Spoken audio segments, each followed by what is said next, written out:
segundo rote, se van a dar cuenta que todas las terapias, por ejemplo, pulpares, pulpotomías, pulpectomías, siempre se les exige en un 99.9% de que la terapia restaurativa sea una corona. Y esto es porque a la hora de elegir un material restaurador, uno tiene que pensar en muchas características.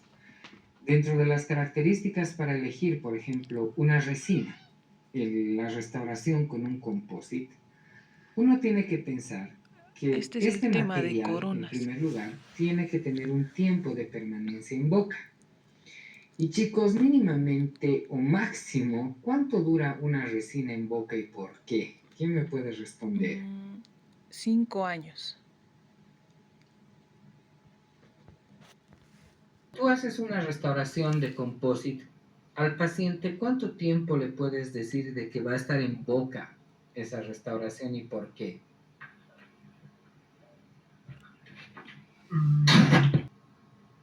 Podría deberse a varios factores, como básicamente la pieza dentaria que se esté restaurando, los hábitos que quizá vaya a tener el paciente, la calidad del material.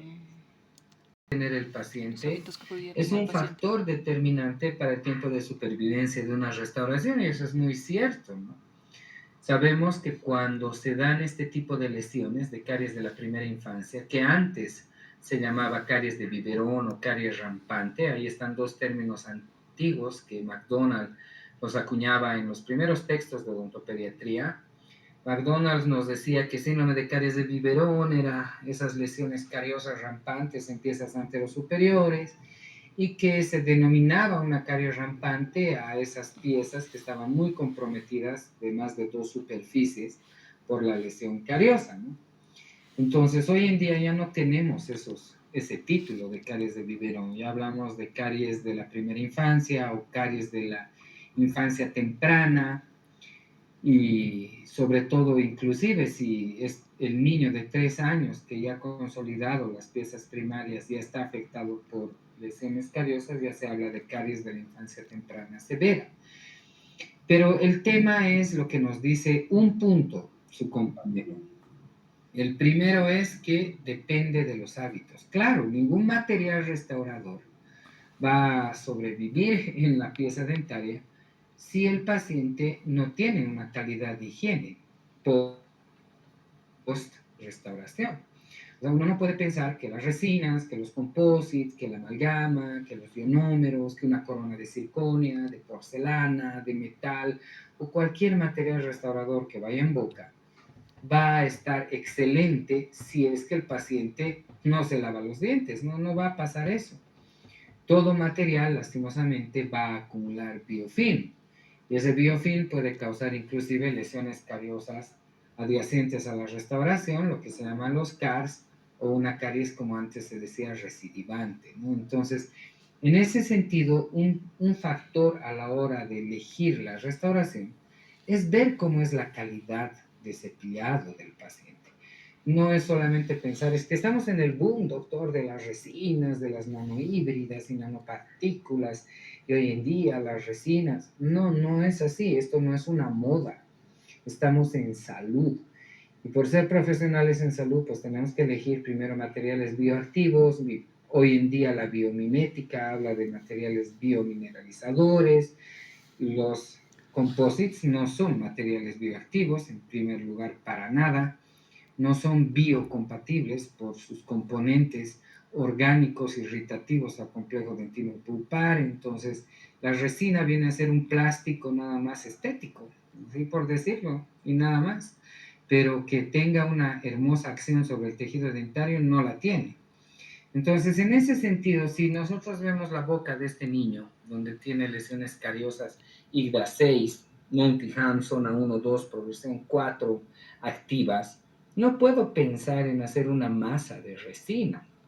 No puedo pensar en restaurar una bola de ionómero de vidrio. Tengo que pensar en un material que selle, que no microfiltre, que realmente esté más tiempo de vida hasta que se exfolie esta pieza. Y el tratamiento ideal viene a ser las coronas. Las coronas son restauraciones protésicas fijas unitarias. Así es la denominación de una corona, no es una prótesis fija unitaria.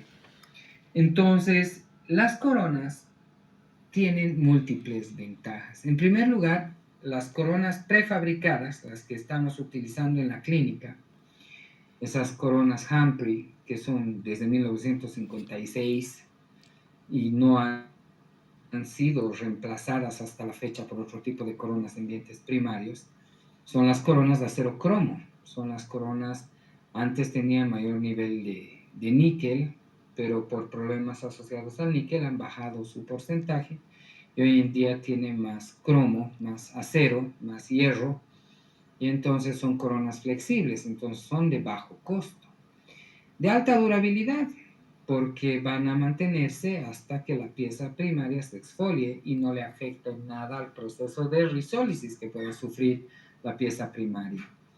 Mantienen la dimensión del arco.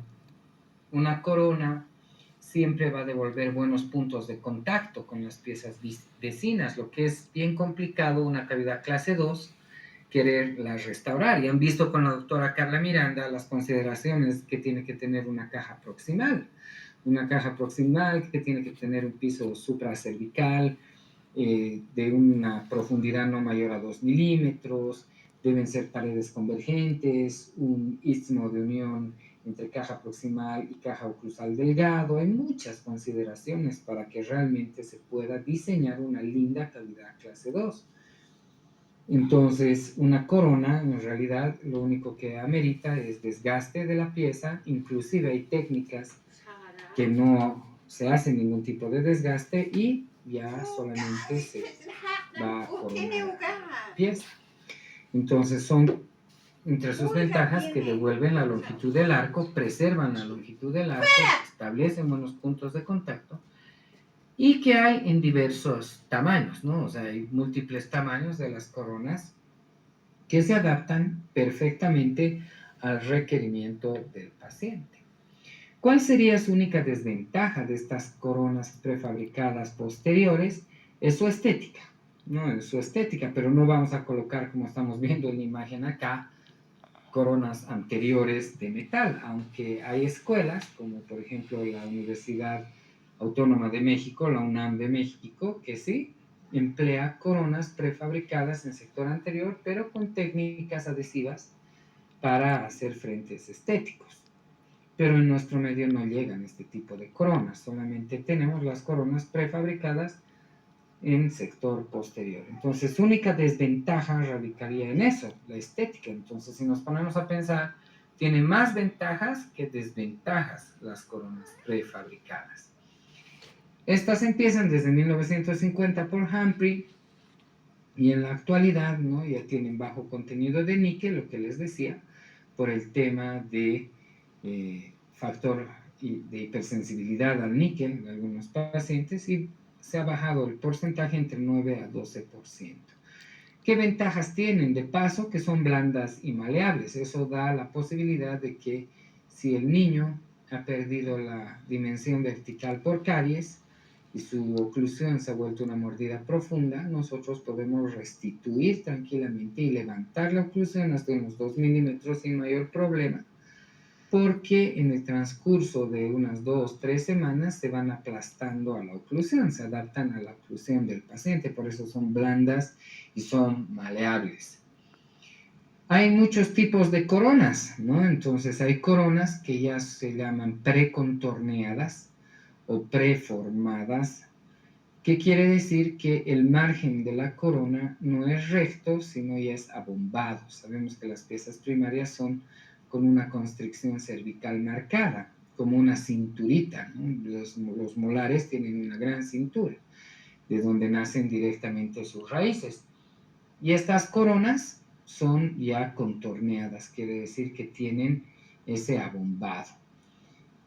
Hay coronas de acero inoxidable con frente estético, esas no llegan. Hace muchos años sí, Arbot traían estas coronas y su frente estético eran de circonia. Hoy en día ya no tenemos en Bolivia, ya no llegan este tipo de coronas. Y en el sector anterior, las más utilizadas son las coronas de resina fotocurado que utilizan una preforma que se llama celuloide y son llamadas coronas de celuloide, que en realidad no son coronas de celuloide. El celuloide viene a ser como un molde para la realización de coronas de fotocurado, nada más. Es un molde el cual vamos a rellenar con resina fluida. Podríamos rellenar con ionómero de vidrio fotopolimerizable también en algunos casos, pero más que nada se utiliza resina flow para la reconstrucción de piezas que tienen mucha destrucción coronaria. ¿Qué indicaciones tienen el uso de coronas? Pacientes de alto riesgo, niños que tienen muchas lesiones cariosas, es ideal colocar coronas porque las resinas, otra gran desventaja, su compañero decía entre 2 y 5 años. Pero ¿cuál es el mayor problema que sufren los composites? Es su contracción. Con el tiempo, los composites siempre van a producir estrés de contracción, que viene a ser el desprendimiento del material de las paredes de una cavidad por la fotopolimerización. Sabemos que el composite siempre contrae hacia la fuente de luz. Ustedes colocan la lámpara de luz halógena por oclusal y todo el composite pierde volumen hacia la fuente de luz. Y eso puede producir desprendimiento de las paredes y eso se llama estrés de contracción. Entonces una resina con el tiempo siempre contrae y eso va a producir microfiltración. Entonces una resina en adultos o en niños nunca va a ser un material que dure toda la vida. Inclusive si se compararía tiempos de vida y de éxito de sellado de una cavidad entre una amalgama y una resina, la amalgama siempre es el mejor material restaurador, por más de que se la ha estigmatizado diciendo de que el mercurio ha sido un elemento tóxico y por eso se la ha retirado, porque no hay revisión sistemática alguna que describa y que muestre realmente la toxicidad del mercurio dental en el paciente. No hay nada real. Uno que otro artículo por ahí pueden existir, pero eso no es una verdadera ciencia. Entonces, se ha comprobado de que la amalgama no es como se ha pensado de que definitivamente era tóxica. Frente a una resina dura mucho más una amalgama que una resina. Entonces, pacientes de alto riesgo van a coronas con anomalías de forma o tamaño para devolver una anatomía más favorable. Toda pieza endodonciada debe ser coronada, porque una endodoncia no puede tener un material restaurador que microfiltre. Entonces una corona no produce microfiltración y produce un gran sellado. Piezas con lesiones amplias, IGDAS 6, IGDAS 5, y que ya estén con inclusive lesión detenida terciaria, puede irse a una restauración de corona. Inclusive en la época de pandemia, la Academia Americana de Odontopediatría postuló de que desde IGDAS 3 ya debería utilizarse como material restaurador coronas en niños. Cavidades clase 2, 3, 4 extensas, difíciles de restaurar. Piezas con fracturas coronarias pueden protegerse con coronas prefabricadas. Molares que han perdido dimensión vertical en infraoclusión, lo que hablábamos hace rato. Y pacientes, por ejemplo, adolescentes con cuadros de vómitos crónicos o regurgitación, o sea, trastornos alimenticios, donde si la cavidad oral es ácida, porque todo el tiempo el vómito produce una acidez en boca, producto de trastornos de bulimia, por ejemplo. Entonces no podemos colocar resinas, porque esa resina no está hecha para medios ácidos. En ese sentido, tendrían que ser restauraciones de coronas. A ese cuadro de hiperacidez y de erosión que se produce por desmineralización en los dientes se llama perimólisis. No es un desgaste erosivo producto del vómito frecuente en la cavidad oral. Esos pacientes tienen que irse a restauraciones de coronas. ¿Qué contraindicaciones? Cuando ya hay lesiones de Furcal o cuando ya está débil el piso. No podemos sobrecargar peso a un diente que ya tiene debilitado el piso pulpar. Cuando ya hay una risólisis avanzada o una risólisis muy asincrónica y la pieza ya está muy movilizada con 2/3 de raíz ya reabsorbidos, no es ideal colocar una corona. cuando el paciente no coopera, aunque ese es un punto controversial, la teoría lo menciona, sin embargo es más fácil que coopere un paciente para una corona que para una restauración. Piezas con movilidad fisiológica y patológica avanzada, piezas que ya presenten fístulas o abscesos, donde primero se tiene que tratar la terapia pulpar y luego la restauración, y con reabsorción interna o externa. ¿Qué características tienen las coronas? Primero, que anatómicamente las coronas prefabricadas, como estamos observando ahí, reproducen fielmente la anatomía perdida de los molares. Quiere decir que sus cúspides, sus fosas, la profundidad de su cara oclusal es idéntica a la de un diente de leche. Entonces, no es solamente que se les molesta, chicos, en la clínica, que falta anatomía, que por qué no les has hecho la anatomía. No es por un tema netamente estético, es por un tema funcional. Ustedes en la anatomía dentaria han visto que una cúspide tiene facetas armadas, facetas lisas, surcos principales, surcos secundarios, fosas principales, y todo está relacionado a la oclusión.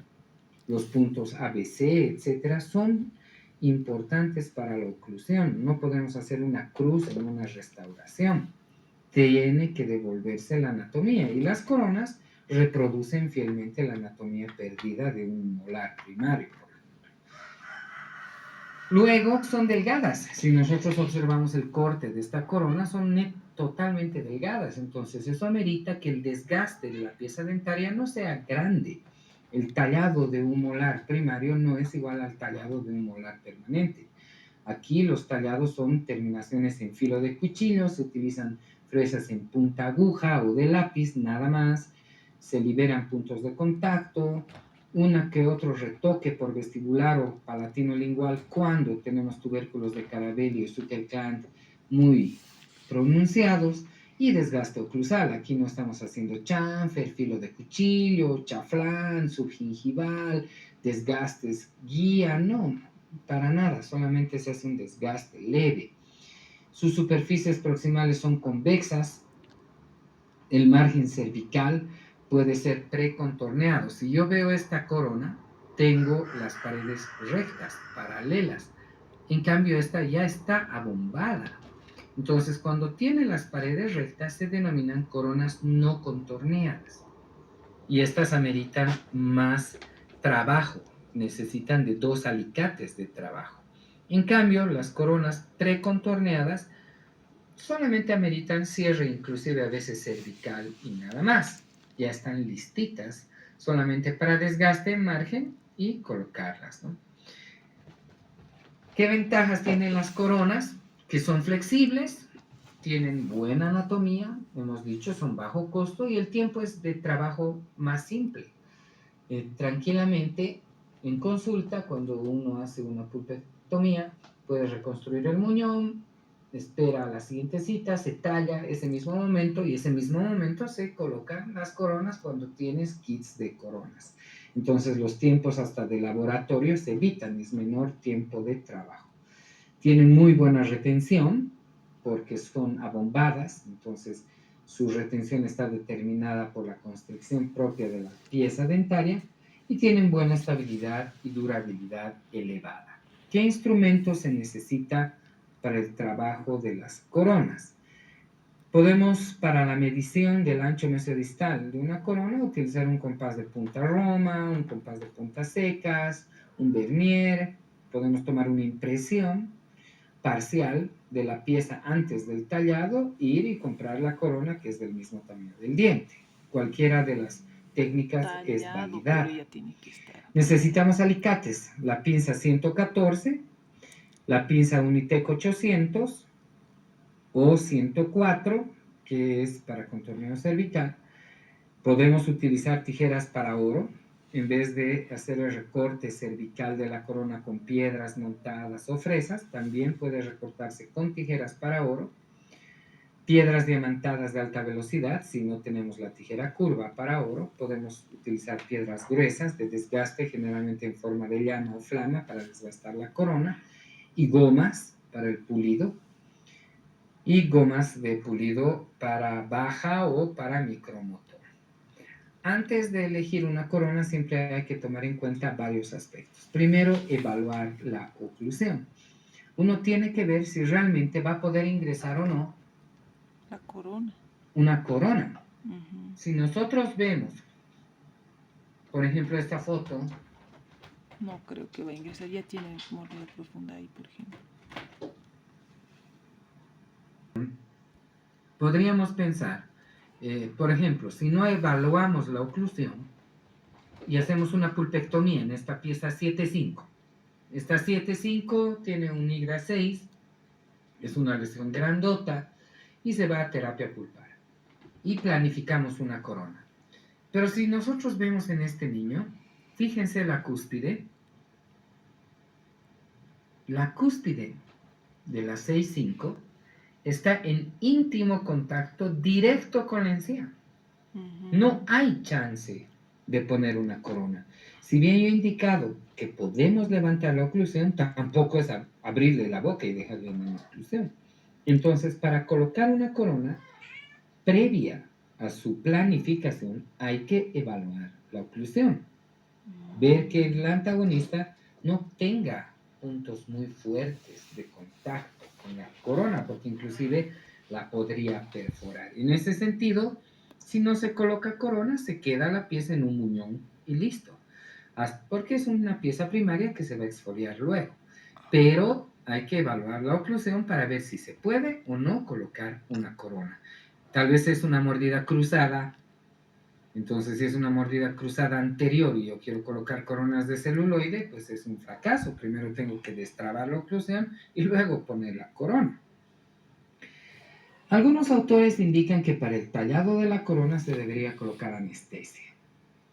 Y personalmente yo no coloco anestesia en mis pacientes para hacer un desgaste del proximal y demás, porque ya la pieza está previamente endodonciada y tampoco es una gran molestia que se produce al niño. Si bien se les dice, no, hasta ver el col de la encía, se tiene que ver el col de la encía, no es que le vas a causar un gran dolor al niño, ¿no? Entonces algunos autores dicen, puedes colocar una técnica infiltrativa, así sean endodonciados, para evitar el dolor e incomodidad del paciente por falta de anestesia. Sin embargo, el manejo de la conducta del niño es quien determina si colocas o no la técnica anestésica. No es un requerimiento al 100%. Luego vamos a la selección de la corona. En la selección de la corona, como les decía, podemos utilizar un compás para medir la corona, podemos tomar una impresión, podemos utilizar una regla endodóntica, hay muchas formas de hacer la medición. O sea, no tiene nada de malo que tomen una impresión parcial, no tiene nada de malo que hagan con un compás, mientras se elija la corona que tenga el ancho mesiodistal ideal. La corona ideal no importa que esté alta, porque eso se va a recortar. La corona ideal es la que tiene contacto con las piezas vecinas. Luego vamos a pasar al procedimiento de tallado de la corona, ¿no? Y para el procedimiento de tallado empezamos con el desgaste oclusal. Y muchachos, jamás se desgasta oclusal como un cubo. Jamás se desgasta de esa manera. Si ustedes observan ahí la fresa, que puede desgastarse con una fresa rueda, puede desgastarse con una cilíndrica redondeada, puede desgastarse con una flama o llama, el desgaste siempre debe reproducir lo que son las facetas de la cara oclusal. Jamás un cubo, porque en prótesis fija sabemos que si uno hace un cubo, está yendo en contra inclusive de la distribución de fuerzas que va a disipar la corona hacia el propio muñón. Entonces tiene que reproducirse lo que son las facetas armadas y la profundidad de fosa. Y ese es un error que vemos mucho en la clínica. Parece que la decapitan a la pieza y la hacen un cubo así feísimo. No, tiene que reproducirse igual que en los adultos la profundidad de fosa. Entonces, a desgastar vertientes, facetas armadas de una cúspide y de otra, ¿no? Entonces, las fresas van inclinadas. El desgaste de oclusal puede ser hasta de unos 2 milímetros, basta que haya una luz con el antagonista y ahí se para el desgaste. Luego se pasa al desgaste proximal y para el desgaste proximal debe ser una fresa en punta aguja o punta de lápiz. Doctor, pero esta mi fresa es delgadita. Puede ser que su fresa sea así de delgadita, pero su extremo es plano. Y si es extremo, por más chiquitito, plano, esto va a producir hombro. O si es delgadita, pero su extremo es redondeado, eso va a producir un chanfer. Aquí tiene que ser sí o sí punta de lápiz o aguja, porque Punta de no puede lápiz o aguja. producirse aquí una grada.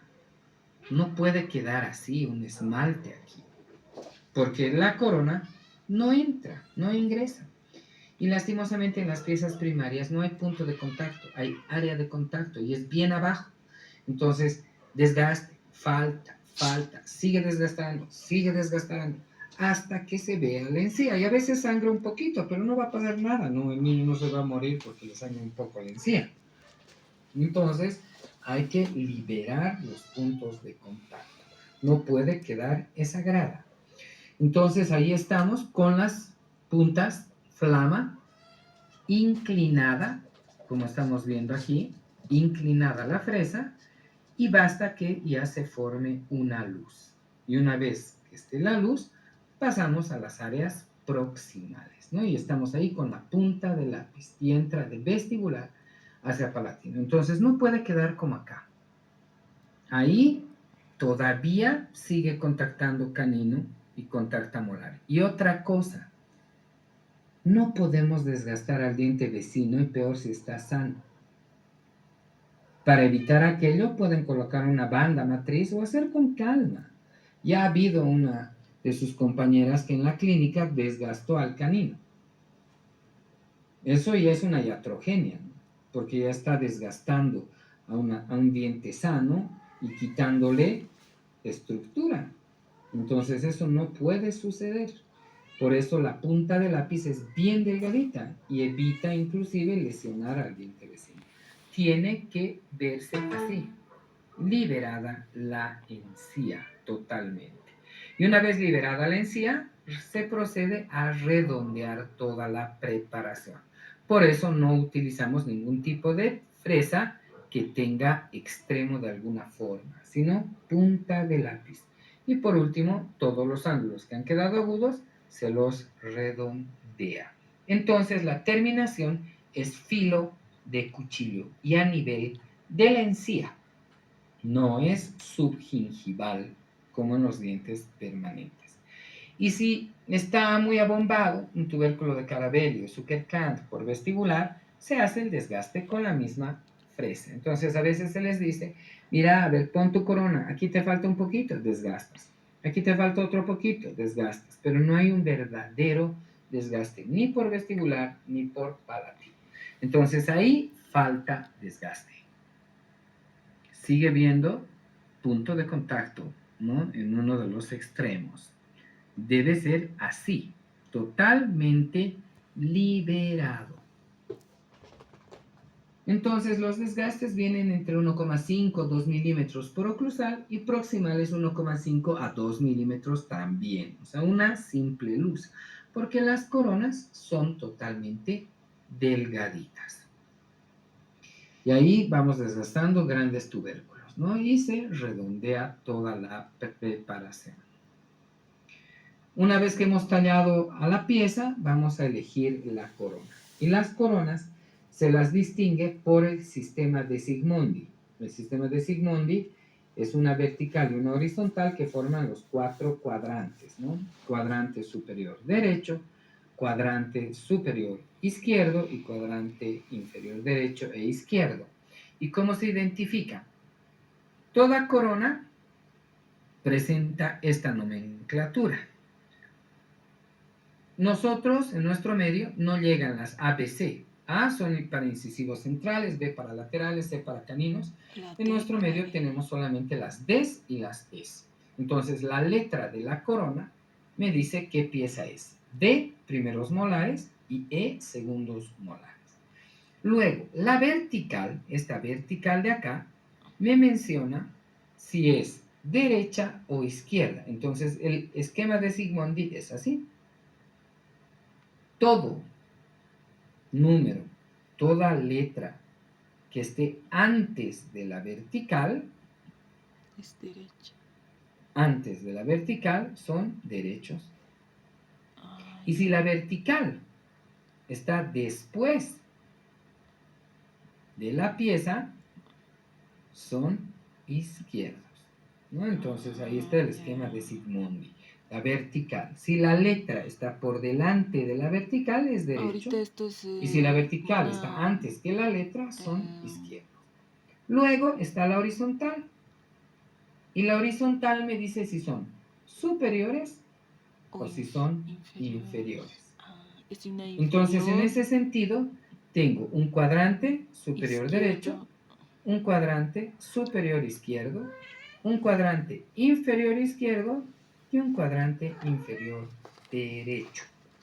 Entonces, cuando uno va a comprar las coronas, debe ver a qué cuadrante pertenece, luego, si es para primeros o segundos molares, la letra, y el número ya te dice el tamaño, que hay desde el tamaño 1, 2, 3, 4, 5, 6 y 7, ¿no? Eso es de acuerdo al tamaño que uno va a elegir. Pero en ese sentido, acá esta representación sería un segundo molar inferior izquierdo tamaño 5, ¿no? Entonces uno depende del cuadrante. La corona ideal, hemos dicho, es la que contacta con las piezas vecinas, no importa que sea alta, porque la vamos a desgastar. Entonces, una vez que elegimos la corona que ingresa bien, por más alta que esté, vamos a darnos cuenta que es una corona larga, porque me produce isquemia. No puede producir jamás isquemia el margen de una corona. Si produce isquemia, se tiene que hacer el recorte de la corona, sea con tijera o con fresas. Se va recortando todo el margen de la corona por todas sus caras y una vez que ya no produce isquemia, la corona está lista para ser abombada. Entonces desgastamos o con fresas o con alicate, cosa de que mi margen de la corona esté a nivel de la encía, sin producir isquemia. Y entre desgaste y desgaste siempre se pule con gomas, porque si no van a lacerar la encía. Entonces vemos que esté del tamaño ideal hacia el margen máximo de la encía. Una vez que nuestra corona ya está del tamaño ideal sin producir isquemia y cubriendo todo el diente, procedemos al abombado grueso que se llama de la corona con el alicate 114, que es ese. Es un alicate que tiene una cuenca y una esfera. Y por todas las caras de la corona se empieza a hacer un ajuste suave de todas sus caritas, lo que nos da esta posibilidad de cierre, ¿no? Que se vaya adaptando la corona. Y se va cerrando, ¿no? Entonces, si nosotros vemos acá, teníamos un gran espacio, porque no estaba bombada, y con el alicate ya tenemos un espacio más pequeño. Hay coronas que ya con solamente el 114 se adaptan bastante bien, y al colocar en la boca, inclusive hacen un clic. Colocan la corona y suena clic, y parecería que no se la pueden ni retirar. Entonces, ese es el primer dato de que nuestro abombado de la corona ha sido exitoso. Retiramos con una cuchareta de dentina, volviendo a abrir los márgenes con cuidado de la corona, volvemos a rectificar con nuestro alicate y esa corona está lista para ser cementada. Si queremos un cierre más perfecto, inclusive por cervical, si es que la coronita no nos cierra bien cervical, utilizamos la pinza Unitec 800 o la 114, que es ese otro alicate pequeño, que también puede utilizarse el alicate de contorneado de bandas, que es la Unitec 800. Y esto nos da el último efecto de broche. Pulimos todo el margen de la corona y cementamos con ionómero de vidrio. Aquí no utilizamos fosfato, usamos ionómero de vidrio. Y acá nos dice, el cemento, dice, no afecta de forma significativa la retención de las coronas, sino lo más importante es el contorneado. Entonces, chicos, el contorneado tiene que ser bien hecho de una corona para que realmente cierre por cervical, no venga acúmulo de biofilm y caries por debajo y se esté bien sellado. Eso ha sido en las piezas posteriores. ¿Se mira todavía? ¿Se me escucha? Sí. Sí, doctor. Ok. Ahora la reconstrucción del sector anterior. Doctor, voy a restaurar con resina.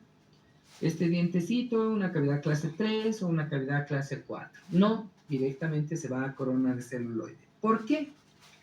Porque hemos dicho que la resina contrae siempre al centro de su masa. Esa es la contracción de la resina, como se ven las flechas. Y si la lámpara de luz halógena ha sido puesta en esta dirección, toda la resina va a contraer hacia la fuente de luz. Y eso va a producir desprendimiento en varios sectores de las paredes de la cavidad con la resina. Y a eso se llama estrés de contracción.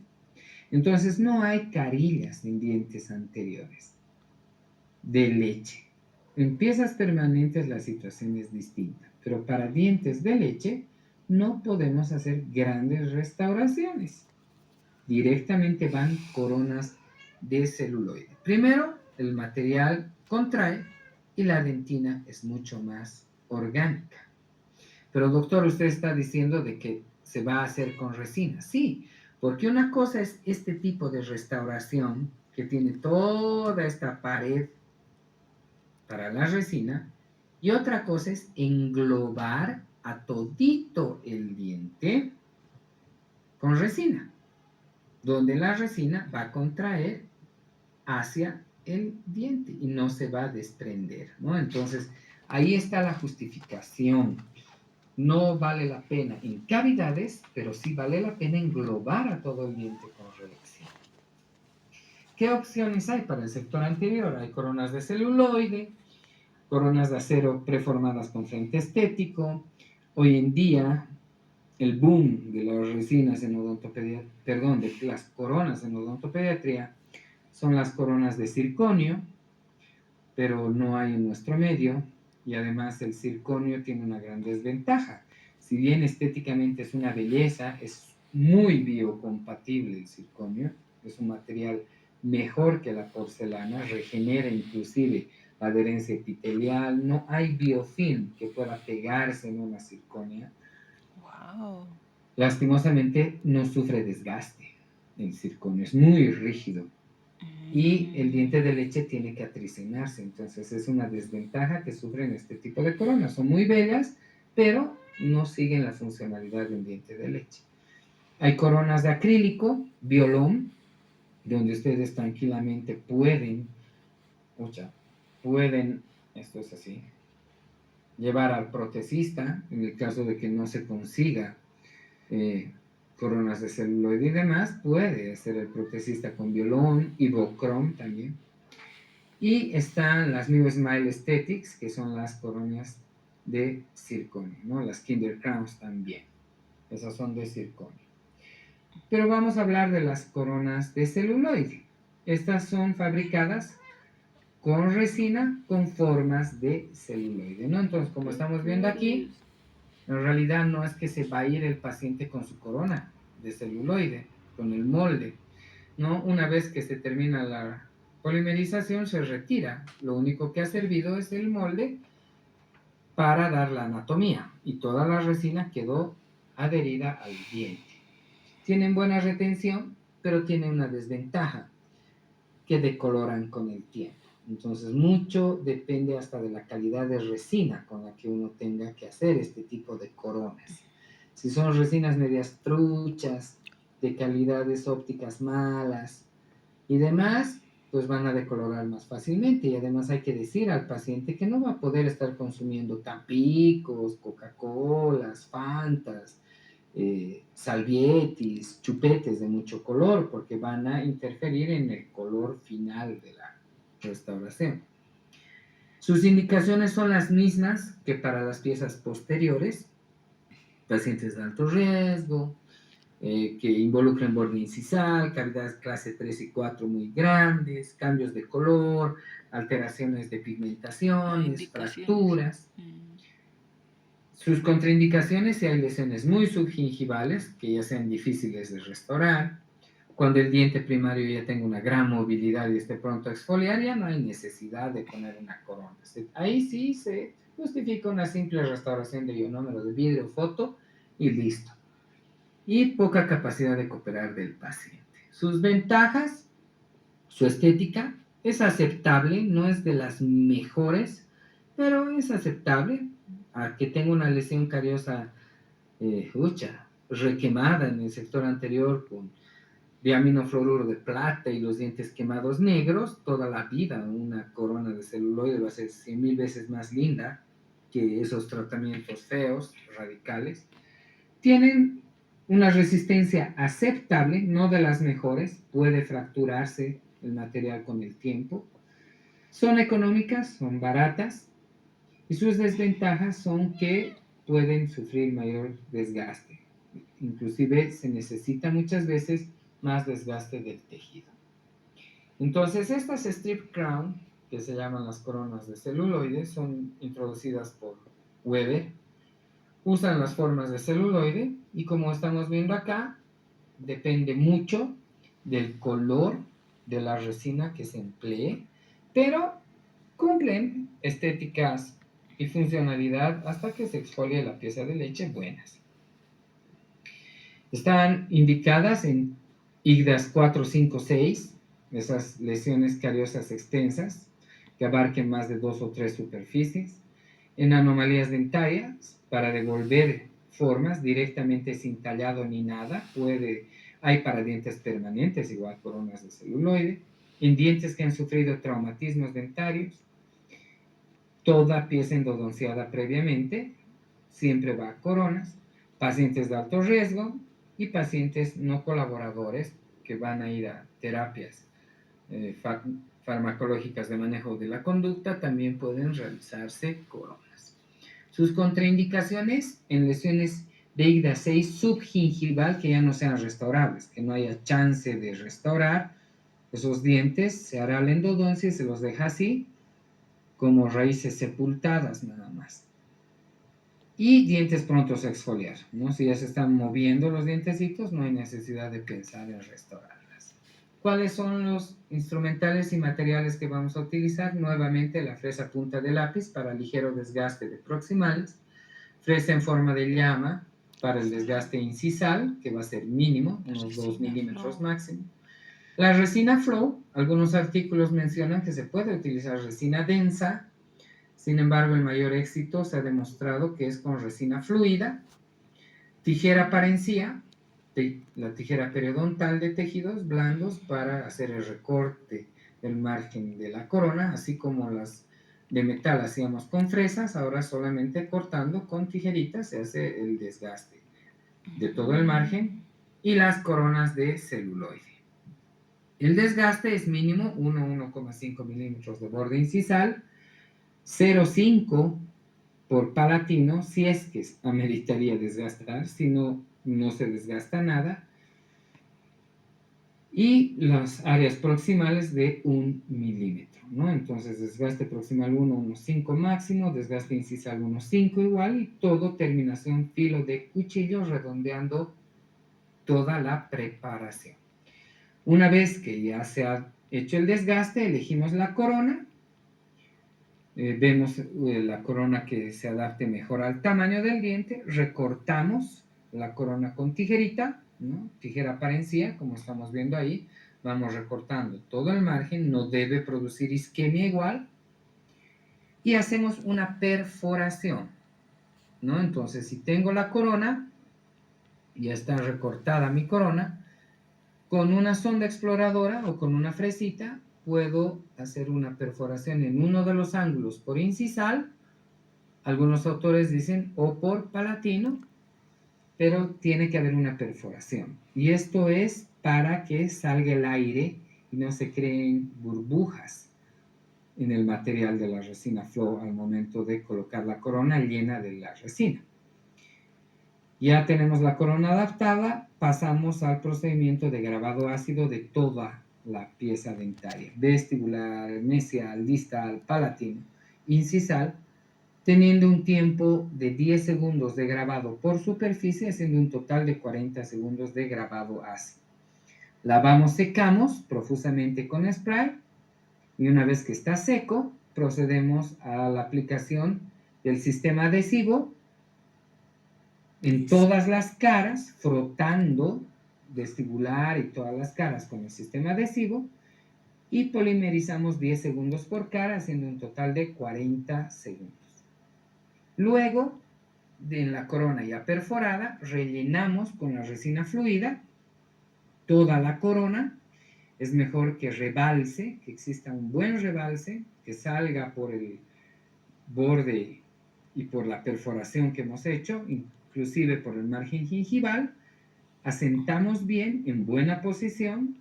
Ojo con eso, chicos, porque a veces por hacer las cosas a lo loco puede ser que palatino resulte en vestibular o vestibular en palatino. Hay que ver bien cómo estamos colocando nuestra corona. Quitamos excesos y polimerizamos 10 segundos por cara, haciendo un tiempo de polimerización de 40 segundos. Una vez que hemos polimerizado, retiramos la corona haciendo ligera presión o ingreso con una sonda exploradora fina o con una cuchareta. Podemos entrar por vestibular o palatino del margen hasta que se retire la corona. Si la corona está muy adherida al diente, podemos hacer un ligero corte por palatino con una hoja de bisturí para que se abra el celuloide. Y retiramos la corona y solamente un ligero pulido de los excesos de lo que salió por el margen del borde incisal y nada más. Esa corona ya está terminada, está con brillo y bien adaptada. Entonces, esos son los procedimientos de restauraciones que vamos a hacer en la clínica, tanto de cuarto como en quinto año. En quinto año se llenan de coronas porque a la hora de la hora rehabilitan la cavidad oral de un paciente. Entonces, hay estudiantes que están poniendo 8 coronas en molares, todos sus molares con coronas, más 4 coronas en incisivos, porque son las verdaderas restauraciones. Entonces, este año la finalidad que tenemos es que ustedes se capaciten para llegar a quinto ya conociendo el procedimiento restaurador real de lesiones complejas para dientes primarios, ¿no? Entonces, muy bien, muchachos. Hemos terminado nuestra temática de coronas, texto de referencia y de consulta. Fernando Escobar Muñoz, Odontología Pediátrica, en el capítulo de Operatoria Dental y Coronas. ¿Sí? Muy bien, chicos. Vayan a descansar, previa de mañana y nos vemos en la clínica.